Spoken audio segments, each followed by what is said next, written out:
Oli omunyeshenjero owa Bukoto West Mayanja Muhammad Setayi simire President Museveni hawo kugira ngo ebitiiso ebari kurabya omwishenjero nk'abanyeshenjero basize kubishiriza ari kugira ngo bwahati efuka ez'abantu ba Rwengo batungire zine cyango ekizira abayambe Rwengo twafunye omugabo gwaffe okuva ku kitavu ky'eggwanga twafunye enkumbi eziri 68 ng'engaba yaazo ya buli maka households because nga Rwengo tulina households 68 era ye delivery gye twafunye wano. So olwaleero mulimo ogubadde wano kulonkinga nkumbi. Twebaza owekitiibwa President olw'okulowooza nga kuba na Uganda entegeera. Twebaza ba stakeholders bonna aba Rwengo okulaba nti tubadde mu exercise eno okulaba nga exercise eno etambula.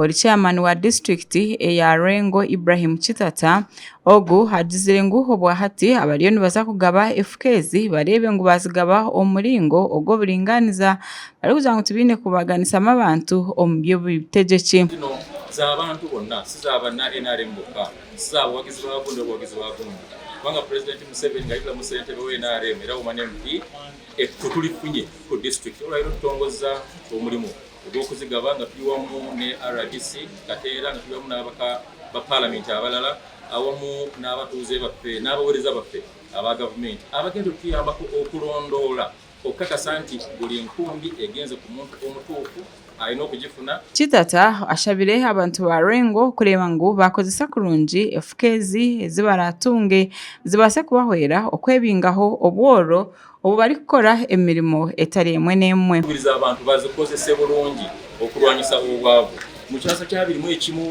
twetaaga enkumbi nnyingi ko ne twetaaga n'okugaziyamu ku bitukozesa mu kusitula production ne productivity okwongera ku bungi obw'ebirimibwa n'okwongera ku mutindo gw'ebyo ebirimibwa. Oli RDC owa Rwengo imekatera tuli abajenyi hashabire haba Rwengo kureba ngo mugisho gubatungire babasa gukozesa kurungi babase kweyiha omboro. Nkumbi za kugenda kugabwa muri buli waka bulika ya Rwengo district yo na household bulika egenda kufuna enkumbi emu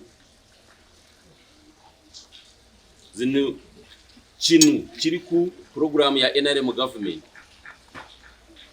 eyokulaba nti ebintu ebyenyingiza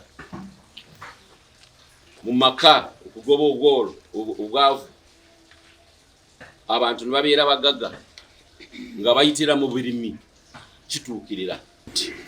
President Yoweri Kaguta Museveni yasazeewo ku abantu b'e Rwengo district enkumbi ez'okulima.